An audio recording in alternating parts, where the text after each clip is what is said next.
Hi, everyone. Thank you so much for choosing to watch our video on student internships, building meaningful and impactful work for undergraduate and graduate students. So before we really dig into the content, we did just want to acknowledge that we are giving our presentation from the ancestral home of the Northern Cheyenne, Northern Arapaho, Southern Cheyenne, and Arapaho tribes. And we want to encourage you to take some time to acknowledge the ancestral home from where you are watching this video. So just to give you a preview of kind of where we're going to go over the next 39 or so minutes, we'll introduce ourselves and the University of Denver, which is where we're doing this work.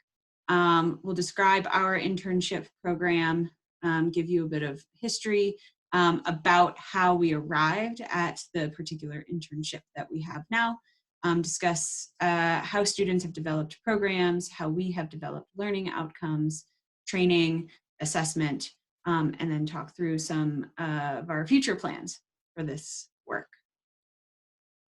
By the end of this session, we hope that you will better understand the intentionality that we put into building this internship program, understand why we think it's important to have clear learning objectives, even with co-curricular programming.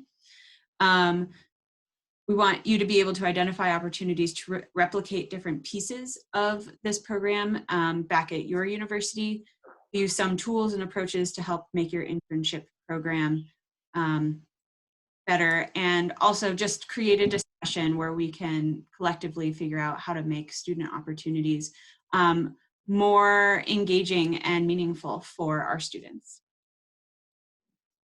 So, who are we? Hello, everyone. I'm Chad King. I'm the Executive Director for Sustainability at the University of Denver. I've been in this role, or in a changing, ever-evolving role, as our work tends to be, since 2012, when I was the first full-time sustainability staff hired at the university. Before this, I was a faculty member in environmental science at Ohio Dominican University, which is in Columbus, Ohio. And I have my degrees in environmental science from the University of Arizona. I like to be outside. Colorado's a great playground for doing a lot of different things. But yeah, I definitely come from an academic sort of background and was a middle school teacher for a little while. So a lot of my work is shaped by that educational approach to what we do. And I'll turn it back to Emily. My name is Emily SCHOSID. I'm the Sustainability Coordinator for the University of Denver. I've been in that role since 2017, so I'm entering my 4th academic year in this position. Before that, I was the Sustainability Planner at Virginia Tech, and I've also worked in sustainability offices at Yale and CU Boulder. I have a master's in environmental management from the Yale School of the Environment and a marketing master's degree from the Daniels College of Business. And I too love to run around and be outside. That's a good reason to be in Colorado. And you'll often find me with my big loud dog, Banjo, who may make an appearance during this video. We'll see. As a quick introduction to the University of Denver, if you are not familiar with us, we are a private university. We are within the city limits of the city of Denver on the south side of town, located nicely on a light rail if you'd like to come visit.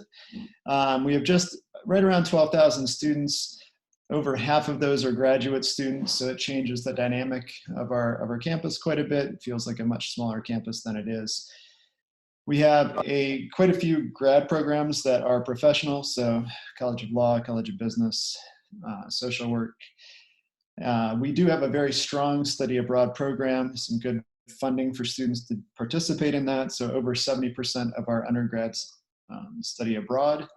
We like the 70% number. About 70% of our undergrads come from out of state, and about 75% of them stay in the city after they graduate for a couple of years.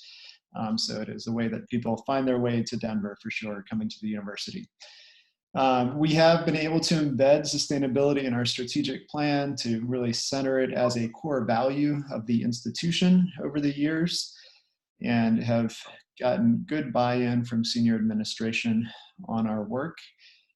As I mentioned, we have that light rail access, so it's a great, easy place to get to and get around. We are not in the mountains though, while we can see them from some of our towers that you can see there on campus. It is a ways away. And with the city, at least pre-COVID, growing like crazy, we'll see what it does afterwards. We've been having a lot of population growth, a lot of congestion, doing a lot of work around transportation in terms of working with the city and other municipalities to try to better understand how we can be part of the solution to our air quality and our congested streets. As I mentioned, a good number of our grads stay in Denver. As far as the center itself, or our Center for Sustainability, you are seeing the 2 full-time staff. We also have in our intern program that we'll be talking about today, have 35 undergraduates and then 12 grad students or grad fellows who work in some sort of an advisory role and a coaching role that we'll get into. We are currently housed in the provost office.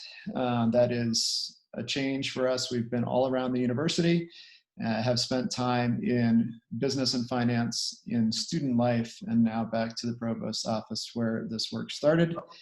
And we really then emphasize that we are working in this sort of this co-curricular space, but also in the operations of the university, working with partners across the whole university.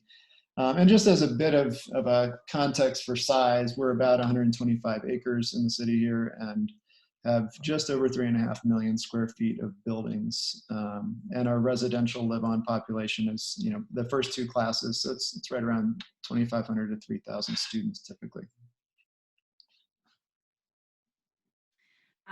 Cool. So just to kind of outline how our internship program is structured right now, we, as Chad mentioned, we have 35 undergraduate students, and those are spread between 7 student-led teams, which you can see listed there: food, energy, waste, mobility, outdoor education, marketing, research, or marketing, communications, and research.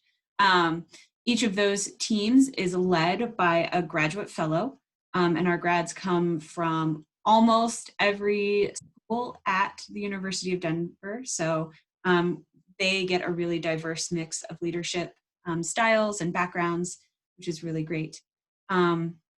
Reporting up to that graduate fellow is between 2 and 4 undergraduate program leads. These are mostly 3rd and 4th year students who have worked at the Center for Sustainability in previous years.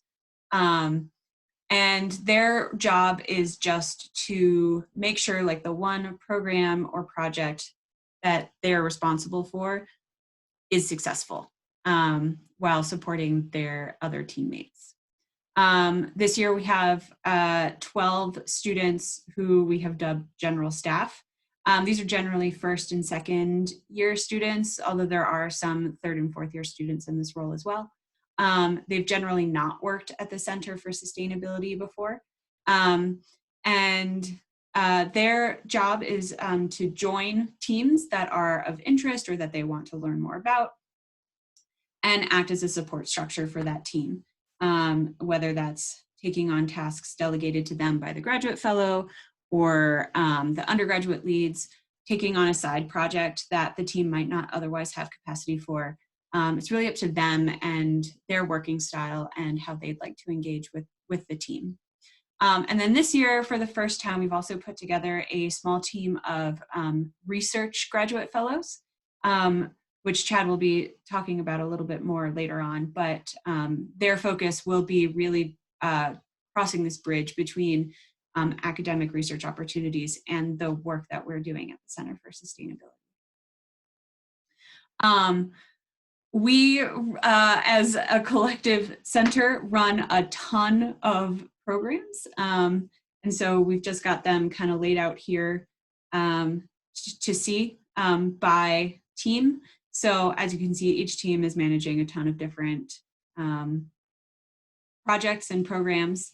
And these are generally what the undergraduate program leads are supervising and what the general staff are helping to support.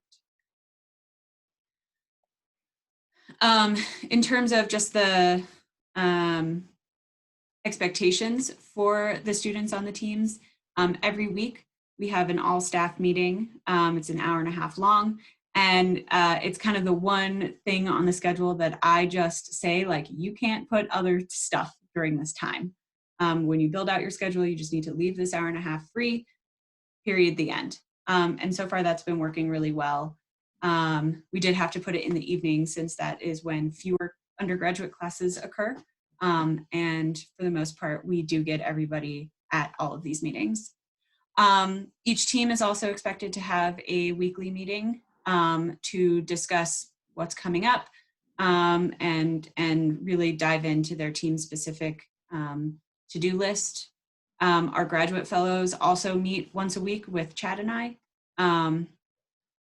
And then they also have like quarterly check-ins with Chad and I, more of a deep dive into how they're doing and what they can expect for the upcoming quarter. And then our undergraduate students have quarterly check-ins with their graduate fellow. And so we've got sort of this big system of everybody checking in with everybody fairly frequently to get really real-time feedback on how things are going.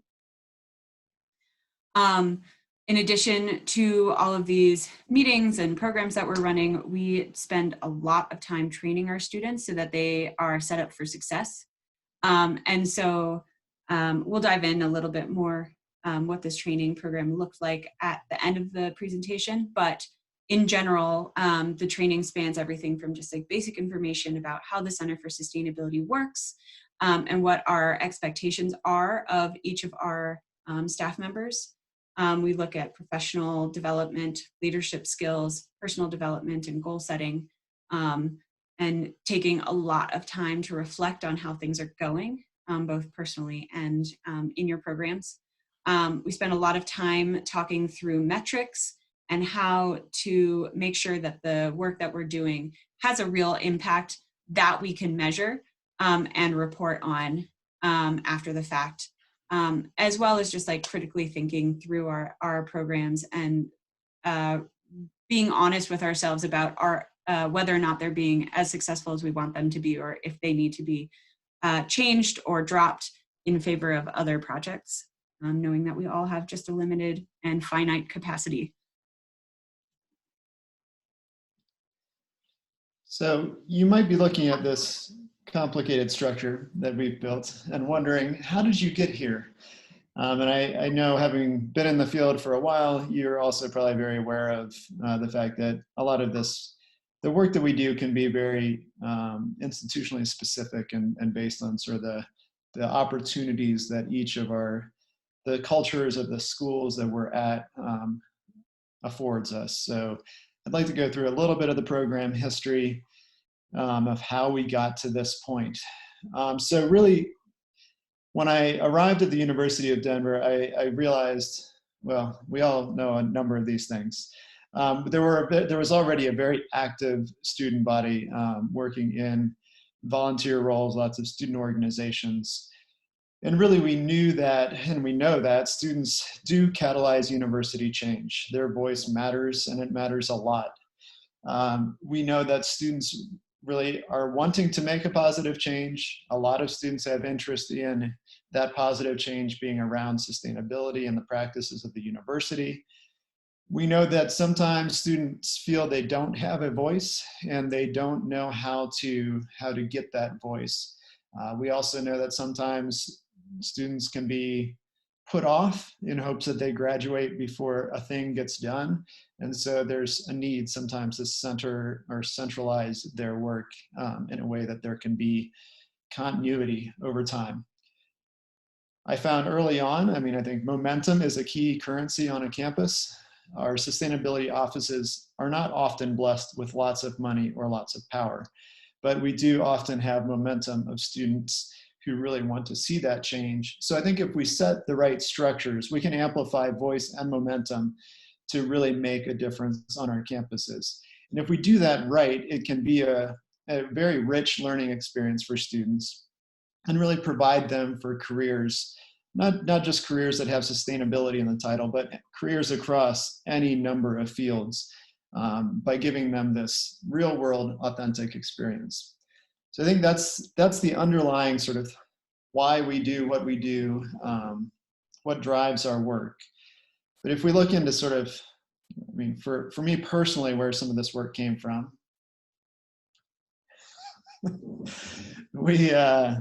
I had done a lot of work as a faculty member in problem-based learning, and I think it pertains particularly well to the work of sustainability.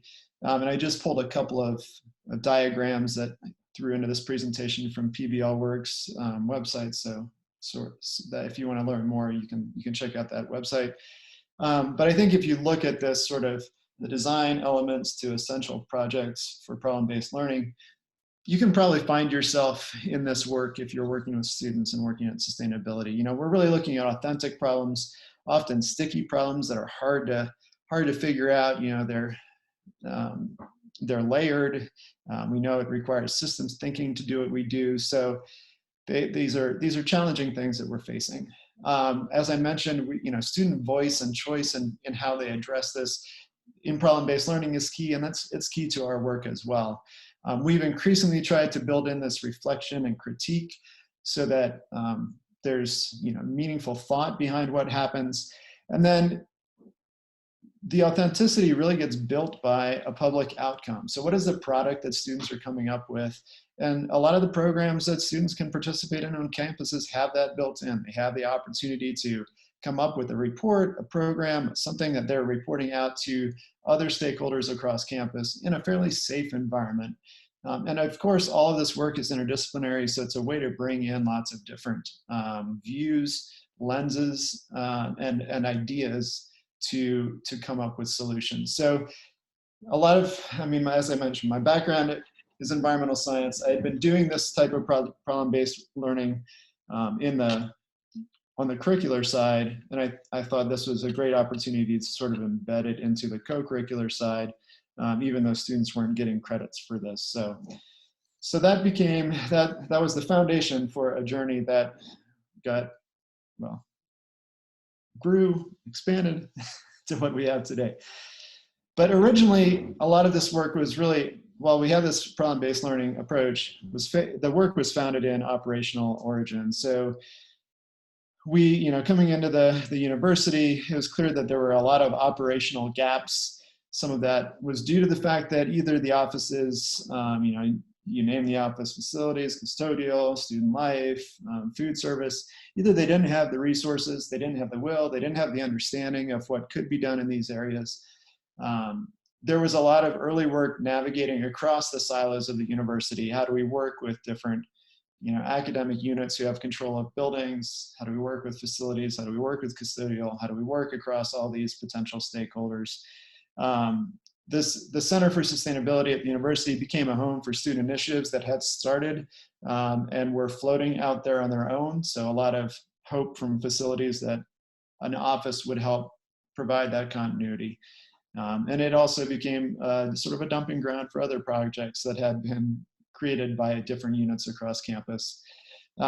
We did a lot of work early on operationally to understand, like, what are our peers doing?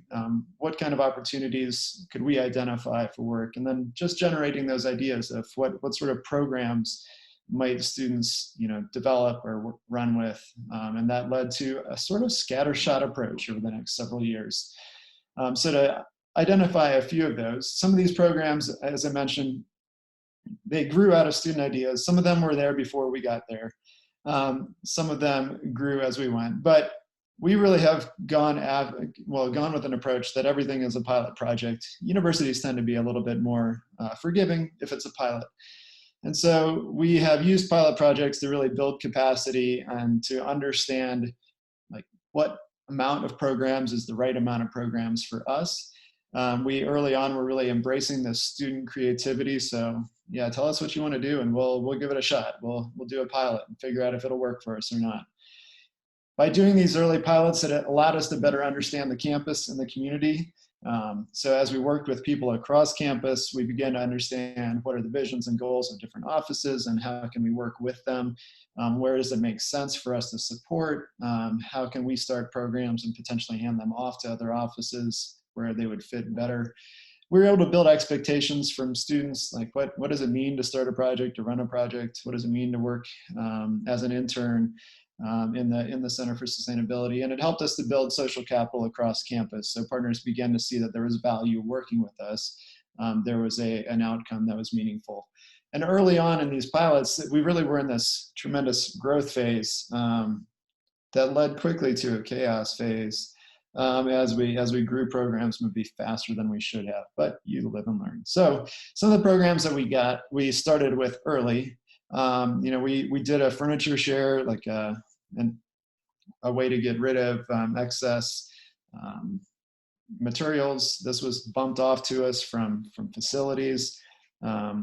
This went away once our building that we stored things in went away. There was a community garden started by students and a permaculture garden started by students and faculty that made its way into our office, and we began to learn how to work with facilities around gardens. Later, we bumped that off to someone else as well. Other programs that came to us included the student organizations. Before I arrived, have been doing summits for several years. So that came into our office to continue, and that's modified slightly over time, but that was one thing that was student developed. We also had students that had worked in other offices, so with Study Abroad or the Office of International Education, who had ideas about things like how do you encourage sustainable study abroad, since that's such a big program at the university. And so those programs fell to us, or we absorbed them. Other programs that that grew out of student ideas early on. We had a good bit of biking is easy in Denver, and there was a docked bike share system on campus that was taken away for lack of use, but students still thought there would be a lot of interest in a rental program. So we said, sure, why not? We can figure that out. We bought some bikes. We figured out how to do all the legal and budget things to make this work. And we started a bike rental. Since we started a bike rental program, we thought, well, we should be able to fix those bikes. So we started a bike shop, and that started small. And we were able to go outside using a cargo bike. We commandeered some space that was an indoor bike parking. And both of these programs really linked well to ongoing efforts. In the city of Denver, Bike to Work Day is huge. The campus had been doing a lot of hosting of these sort of things for a while. So that was another great link. We also looked at some other programs. Students have been wanting to do things like panels of experts on campus and off campus. We helped host those. We also did programs such as lunch and learns, working with other offices to figure out, to draw people into our work and begin to form peer eco leaders across campus. We also began working with other offices, such as the Office of the Wellness Department out of HR, doing things like farmers markets because that sounded exciting. We did things with wellness as well, such as, not wellness. We also did work with other offices who wanted to do things like, hey, let's try out pilot composting in our building, and we worked with them. Other projects that came to us included looking at working with custodial and doing sort of an assessment of our trash. So we did this also as a partnership with the writing classes. We did work with wellness again and saying, sure, we'd help start a 5K that would have a sustainability alley. We did work with whenever other units would say, hey, we have a speaker coming to campus. Would you like to participate and co-program? And we said, sure. And we got to know other campuses that way. We also formed relationships with housing and residential education, working with RAs to produce materials for bulletin boards, and having our students who had been RAs that now work for us as interns figure out what those could best look like. We worked with athletics. Early on, athletics became a strong partner, and so we started a zero waste athletics program. We don't have football, but we had one of the first in hockey.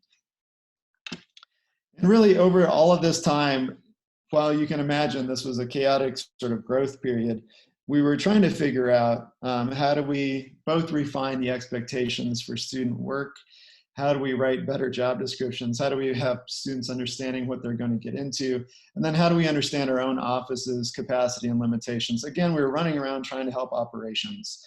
During all of this growth of programs, I was the only full-time staff member. So as you might imagine, there were a lot of challenges in student support and oversight, and that led to some times of students just feeling like they were left out there alone with not sure what was going to happen next.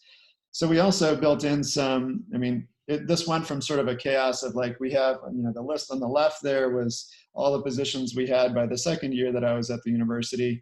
And it was just sort of all of like this sort of amorphous group of students that were working on they would help each other out on sort of all the projects. And over time, we transitioned to something that looked a little bit more like the org chart on the right of saying, oh, well, we have a lot of these programs that sort of grouped together. We better understand how the programs work. And we might need to bring in some oversight. And so we began bringing in grad students, which were in the positions that are green there, to serve as oversight, support, coaching, and assistance in managing students, other students. So we're beginning to build out sort of where we are now. We were getting there. We were really setting expectations, though, as I mentioned, with campus partners. We were beginning to set goals for these programs, like why were we doing them? What was the real impact that we thought we'd be able to see, and how could we measure those outcomes?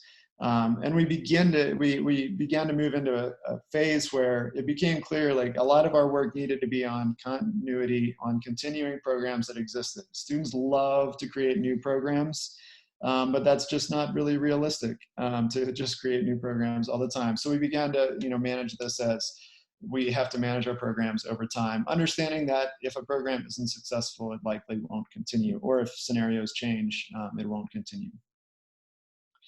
So during this time, I think it was really a growth phase towards stability, where we are closer to stability now.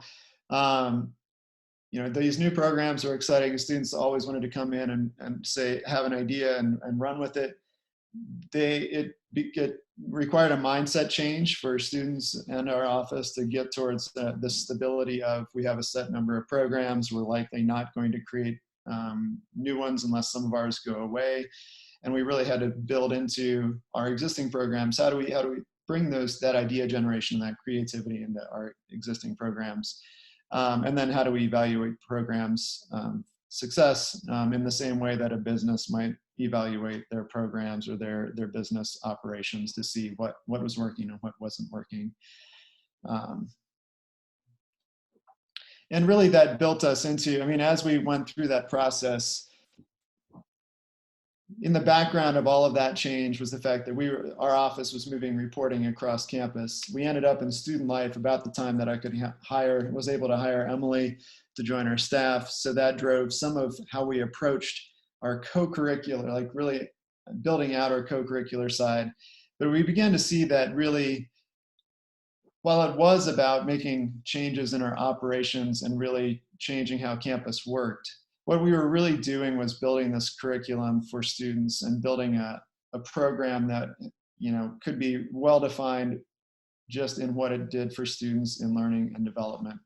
And to come back to the teaching practices from problem-based learning, I think we had done a lot of these things as we went. We had built a culture and set our expectations of how things worked. We really scaffolded student experiences so that they weren't overwhelmed right away, but they could grow into leadership roles. And we began thinking about, how do we assess what students are getting out of this?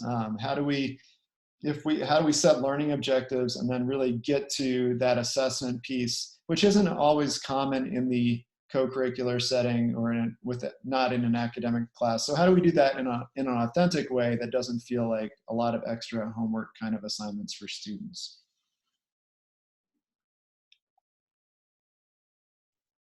And so, so as Chad said, what we really realize is like, okay, the greatest impact we're having is on the 40-ish students who are working in our office. So why don't we be specific about our goals around that impact? we tell our students they need to be really specific about goals around the impacts they want to have with their programs. So that's what we did. And we set out 7 program learning outcomes that were specific to the Center for Sustainability around, just like straight up, can you use the technology and communicate clearly just to be a working member of this team? Can you find the interdisciplinary connections between all of the different work and projects that we are doing and how that connects to different pieces of the university and different disciplines? Can you identify your own personal strengths and find opportunities for growth? Do you just have straight up content clarity around the different topics that we are working on? Are you a leader? Can you manage projects? Can you assist when you need to step back from being a leader? Can you evaluate when a program is successful? And how can you really tease out like those metrics for success? And then the 7th one that we added most recently is, can our students intelligently talk about the link between social justice, equity, diversity, and sustainability? But of course, we're a university, everybody has learning outcomes. And so we felt like we couldn't simply be doing this work in a vacuum, and that we really needed to be linking our program outcomes to the outcomes of other experiences that students are having. And so, especially when we were working within student affairs, they were using this sort of wheel of student outcomes. This started in the residence education program and kind of expanded out to include all of campus life.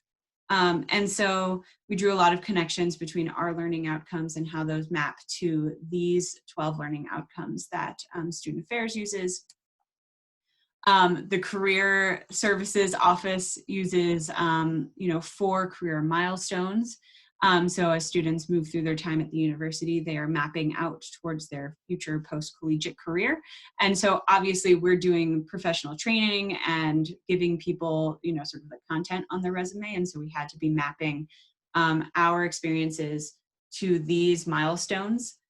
And then in the last year, we have gotten a new chancellor who has gotten really excited about the idea of a 4-dimensional student and looking at ways to formalize and to record the co-curricular experiences that students have in a similar way that you record the curricular experiences that you have in a university on your transcripts. And so, so he's built out, or he's sort of in the process right now of building out what that looks like for the university. And knowing that we're already trying to do that, trying to really create these very more formalized structures through our program, we're trying to keep pace with that and make sure that the work we're doing is mapping to the larger vision of the university as well.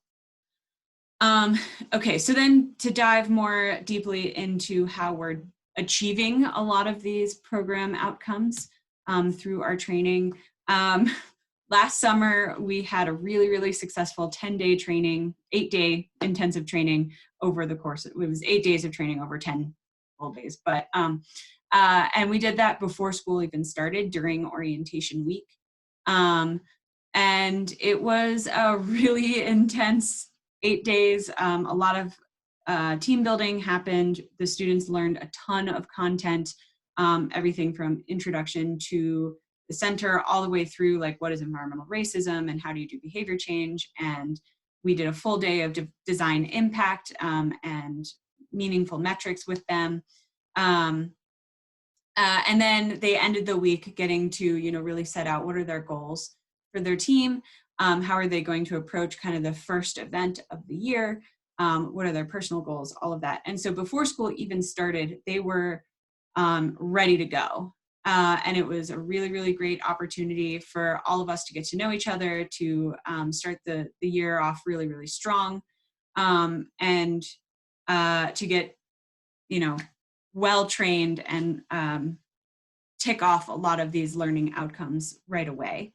And so this is just kind of a screenshot of how we put that together and how we were thinking about it, really planning out what each day was going to include from like sort of a theme of the day, the outcomes that they were going to gather from that day, and then, you know, a really specific agenda of content that we were going to get through. Of course, the pandemic really kind of shifted how we have to approach all of this work. And so during lockdown in the spring, we still had a lot of training that we wanted to do with the students. We had this really exciting like professional development curriculum created for them.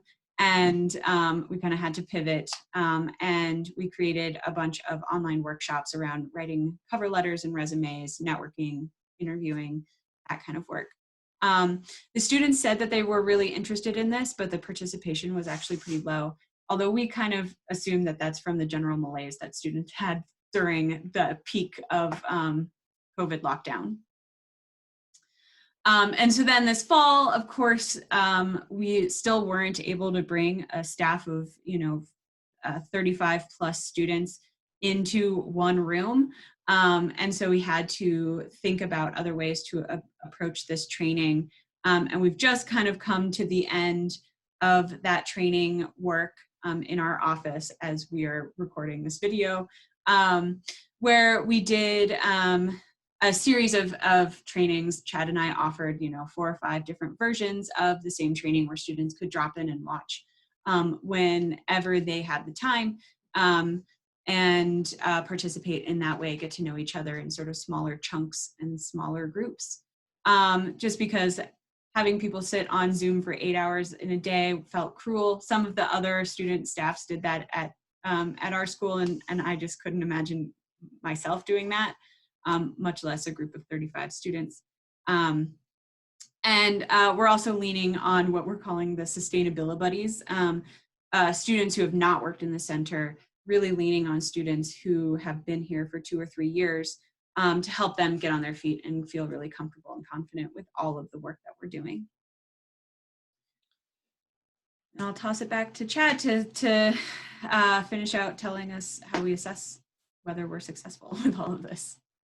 Yeah, so with a set of learning objectives and with a clear training that oriented students to what we expected from them and how we wanted them to measure the impact of their program, we also wanted to measure the impact of this program on them as learners. And so we've built out a number of assessments to try to better understand that impact. And that includes things like self-assessment from surveys that students do, to having our graduate fellows assess the students that are on their team and do one-on-one meetings with that. We've also looked at how do we build out artifacts or things that students can take with them and show that they've done work. So we do quarterly and annual reports that students put a lot of work into. We also want every student to leave with a letter of recommendation from their graduate fellow or one of us. And then at the end of every quarter and every year, we do some more intensive surveys to see what students are learning. So we'll share some of these with you. You're welcome to take a look at the assessments we use. We welcome feedback. You're welcome to use them as well. Some of the artifacts that we've had students work on, as I mentioned, the quarterly and annual reports, they do put a lot of work into those. They're very polished by the time the annual report is done. That helps us in our annual reporting, but it also is something that students can take with them and share with potential employers as they look at jobs in the future. They really work at updating and editing the resume, becoming better prepared to talk about their work that they've done with us, both through a cover letter as well as through interviewing processes. They have that letter of recommendation to take with them, and many of them leave with a portfolio of creations that really help them get future work. So especially our marketing folks, have a lot of materials they develop.